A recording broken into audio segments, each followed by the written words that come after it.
மதுரையில் திமுகவுடைய பொதுக்குழு கூட்டம் இன்னும் சில நிமிடங்களில் தொடங்க இருக்கிறது. இன்னும் சில நிமிடங்களில் முதலமைச்சர் இந்த திடலுக்கு வர இருக்கிறார் திமுக தலைவர். அதற்கு முன்பாக அவரை வரவேற்பதற்காக மதுரையில் மக்கள் கூடியிருக்கக்கூடிய காட்சிகளை பார்க்குறோம்.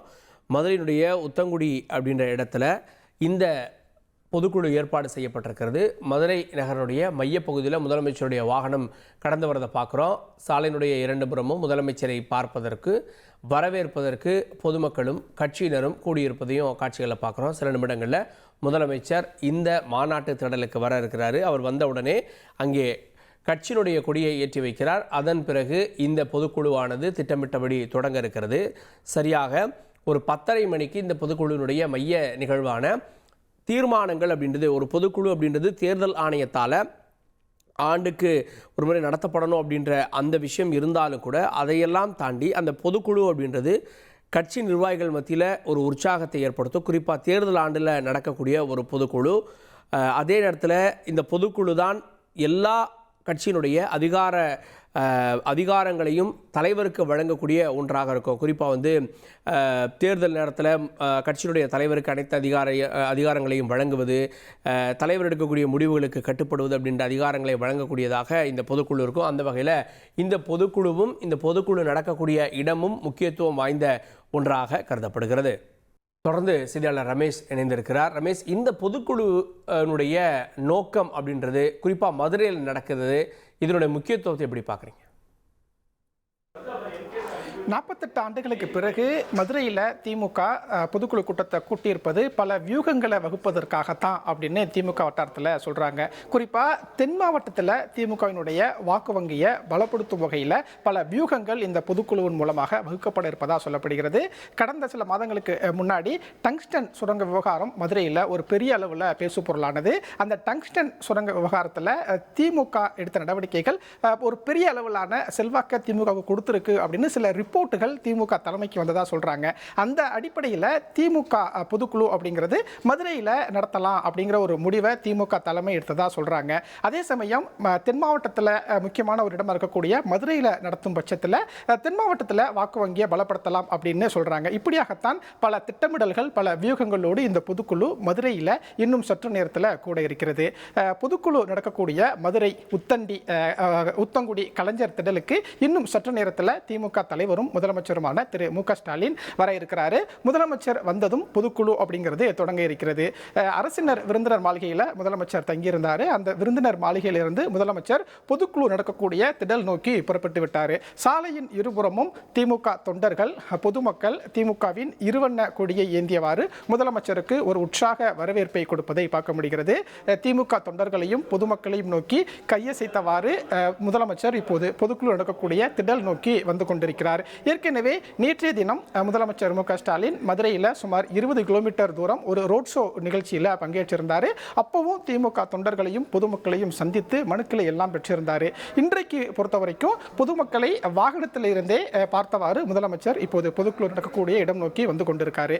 பொதுக்குழு திடலுக்கு திமுக தலைவரும் முதலமைச்சருமான மு.க. ஸ்டாலின் வந்ததும் முதலாவதாக 100 அடி கொடி கம்பத்தில் திமுகவின் இருவண்ண கொடியை ஏற்றி வைப்பார் அப்படின்னு சொல்லப்பட்டிருக்கு. அதற்கு அடுத்தபடியாக பொதுக்குழு நடக்கக்கூடிய மேடைக்கு முதலமைச்சர் வருவார். முதலமைச்சர் மேடைக்கு வந்ததுமே திமுகவின் செய்தி தொடர்பு குழு தலைவரும் அதே மாதிரி அமைப்பு செயலாளரும் முறைப்படி இந்த பொதுக்குழுவை தொடங்கி வைப்பாங்க.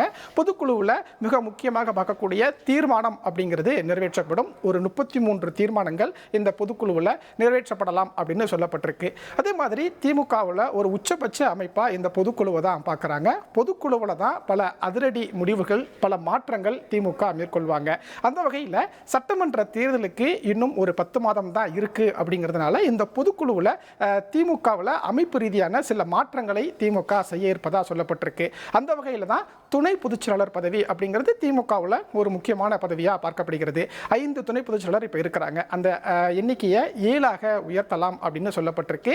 இளைஞர்கள், பெண்களுக்கு முக்கியத்துவம் கொடுக்கும் வகையில் அந்த மாற்றங்களை திமுக மேற்கொள்ளலாம் அப்படின்னு சொல்லப்பட்டிருக்கு. அதே மாதிரி பொதுச் செயலாளர், முதன்மை செயலாளர், பொருளாளர் இந்த இந்த பதவியிலையும் ஏதேனும் சில மாற்றங்களை திமுக மேற்கொள்ளலாம் அப்படிங்கிற ஒரு தகவலும் திமுக வட்டாரத்தில் சொல்லப்படுது. இப்படியாகத்தான் பல்வேறு மாற்றங்கள் இந்த பொதுக்குழுவில் திமுக மேற்கொள்ளலாம் அப்படின்னு சொல்லப்பட்டிருக்கு. பொதுக்குழு நடக்கக்கூடிய இடத்தை பற்றி சொல்லணும் அப்படின்னா கிட்டத்தட்ட ஒரு 90 ஏக்கர் நிலப்பரப்பில் தான் இந்த பொதுக்குழுவுக்கான ஏற்பாடு அப்படிங்கிறது செய்யப்பட்டிருக்கு. பொதுக்குழு நடக்கக்கூடிய அந்த அரங்கம் மட்டுமே கிட்டத்தட்ட ஒரு 20 ஏக்கர் பரப்பளவில் அந்த பிரம்மாண்ட அரங்கம் அப்படிங்கிறது போடப்பட்டிருக்கு. ஒரு 10,000 இருக்கைகள் அந்த பொதுக்குழு நடக்கக்கூடிய அரங்கத்துக்குள்ள போடப்பட்டிருக்கு. திமுகவில் பொதுக்குழு உறுப்பினர்கள் அப்படின்னா ஒரு 3400 பேர் இருக்கிறாங்க. அதே மாதிரி இளைஞர் அணி, மகளிர் அணி, வழக்கறிஞர் அணி அப்படின்னு திமுகவில் 23 அணிகள் இருக்கிறது. இந்த 23 அணி நிர்வாகிகளுக்கும் அழைப்பு விடுக்கப்பட்டிருக்கிறது. அவர்கள் ஒரு 4000 பேர் வர இருக்கிறாங்க. அதே மாதிரி சிறப்பு அழைப்பாளர்களையும் எப்போதுமே திமுக பொதுக்குழு அன்றைக்கு அழைக்கும். அந்த வகையில் சிறப்பு அழைப்பாளர்களும் ஒரு 2000க்கும் மேற்பட்டோர் வரலாம்னு சொல்லப்பட்டிருக்கு. ஒட்டுமொத்தமாக 10,000 பேர் பங்கேற்கக்கூடிய ஒரு பொதுக்குழு கூட்டத்தை தான் திமுக நடத்துகிறது. பொதுவாக திமுக பொதுக்குழு நடத்துறாங்க அப்படின்னா 3500 பேர் தான் பங்கேற்பாங்க. ஆனால் 10 மாசத்துல தேர்தல் வரப்போகுது அப்படிங்கிறதுனால தேர்தலை மையமாக வைத்து தேர்தலுக்கு பல வியூகங்களை வகுக்கக்கூடிய வகையில் தான் 10,000 பேரை மதுரையில் ஒன்று திரட்டி இந்த பொதுக்குழு நடத்த திமுக திட்டமிட்டிருக்காங்க அப்படின்னு சொல்லப்பட்டிருக்கு. பொதுக்குழு கூட்டத்தில் திமுக தலைவரும் முதலமைச்சருமான திரு மு க ஸ்டாலின் பேசும்போது தேர்தலுக்கான பல வியூகங்களை நிர்வாகிகள் மத்தியில் சொல்லுவார் அப்படின்னு ஒரு தகவல் கிடைக்கப்பட்டிருக்கு. அதே மாதிரி கட்சியில் சரியாக பணியாற்றாத நிர்வாகிகளுக்கு சில எச்சரிக்கைகளை முதலமைச்சர் கொடுப்பார் அப்படின்னும் சொல்லப்பட்டிருக்கு. இப்படியாகத்தான் அரசியல் ரீதியாகவும் பல்வேறு முக்கியத்துவத்தை, பல்வேறு எதிர்பார்ப்பை ஏற்படுத்தக்கூடிய வகையில் திமுகவின் பொதுக்குழு கூட்டம் 48 ஆண்டுகளுக்கு பிறகு மதுரையில் தொடங்கி இன்னும் சற்று நேரத்தில் தொடங்க போவதை பார்க்க முடிகிறது. ரமேஷ், அதே நேரத்தில் தேர்தலுக்கான தயாரிப்புகளில் திமுக முன்னிலையில் இருக்கா அப்படின்ற ஒரு கேள்வி எழுந்திருக்கு. ஏன்னா மண்டல பொறுப்பாளர்கள், பாக முகவர்கள் மாநாடு எல்லாம் கூட திட்டமிட்டு நடத்திட்டு இருக்காங்க. அந்த முன்னெடுப்புகளை எந்த லெவலில் இருக்கு? பொதுவாக திமுக சட்டமன்ற தேர்தல் வரும்போது அந்த தேர்தலுக்கு ஒரு வருஷத்துக்கு முன்னாடியே தேர்தல் பணிகளை எல்லாம் தொடங்கிடுவாங்க. அப்படி தான் கடந்த மார்ச் மாதமே திமுக தன்னுடைய தேர்தல் பணிகளை தொடங்கிட்டாங்க. 234 சட்டமன்ற தொகுதிக்கும் சட்டமன்ற தொகுதி பார்வையாளர்கள் நியமிக்கப்பட்டு விட்டாங்க. 234 தொகுதி பார்வையாளர்களுமே சம்பந்தப்பட்ட சட்டமன்ற தொகுதிக்கு நேரில் சென்று திமுகவுக்காக களப்பணியாற்றிட்டு இருக்கிறாங்க. அதே மாதிரி தமிழகம் முழுவதும் இருக்கக்கூடிய மாவட்டங்களை 8 மண்டலங்களாக பிரித்து செந்தில் பாலாஜி, அதே மாதிரி ஆராசா, கனிமொழி, MRK பன்னீர்செல்வம் அப்படின்னு மண்டல பொறுப்பாளர்கள் ஒரு 8 பேரை திமுக நியமிச்சிருக்காங்க. அந்த 8 மண்டல பொறுப்பாளர்களுமே திமுகவினுடைய நிர்வாகிகளை சந்திச்சு தேர்தலுக்கு என்ன மாதிரியான வியூகங்கள் வகுக்க வேண்டும், தேர்தலுக்கு என்ன மாதிரியான பணிகளை களத்தில் மேற்கொள்ள வேண்டும் அப்படிங்கிற பல ஆலோசனைகளை கொடுத்துக்கிட்டு இருக்கிறாங்க. குறிப்பாக கட்சிக்குள்ள ஏதேனும் கோஷ்டி பூசல் இருக்கா அப்படின்னு கேட்குறாங்க. இப்படியாக பல்வேறு கருத்துக்களை திமுக மண்டல பொறுப்பாளர்கள் நிர்வாகிகளிடம் கேட்டு வருவதை பார்க்க முடிகிறது. அதிமுக்கிய விவரங்களை அனைவருக்கும் புரிய வைக்கும் பாட்காஸ்ட். தவிர்க்க முடியாத முதல் மக்கள் வளைகுடா நாடுகள் பிரான்சிஸுக்கு பிரியா சம்பவங்களை தேடி களத்திற்கே உங்களை அழைத்து செல்லும் ஸ்பாட்லைட். அங்க இருக்கக்கூடிய கள விவரங்கள் என்ன? அமலாக்கத்துறை கடந்த 5 வருஷமாவே சார் எனக்கு ரொம்ப பிடிக்கும் அவர் வர்றதுக்காக. எங்களுடைய நியாயமான கோரிக்கை. Even at the cost of stopping. பார்வையாளர்களையும் செய்திக்குள் பங்கெடுக்க செய்யும் மக்கள் குரல். 50 ரூபாய் எங்களுக்கு தண்ணிக்கு ஒரு தீர்வே இல்லைங்க. 10 வருஷமா எங்களுக்கு சரியான ஒரு விடிவு கிடைக்கவில்லை. 60,000 ஏக்கருக்கு தான் கேட்கிறோம், பிச்சை கேட்கறாங்க. புத்தம் புதிதாக, வித்தியாசமாக ஹெலிகாப்டர்களின் உதவி என்ன படிக்கலான்றதுல பேரண்ட்ஸும் என்கரேஜ் பண்ணணும், ஸ்டூடெண்ட்ஸும் தேர்வு செஞ்சு.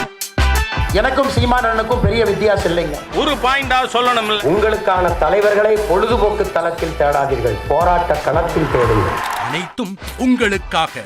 எப்போதும் இணைந்திருங்கள் தந்தி டிவியுடன்.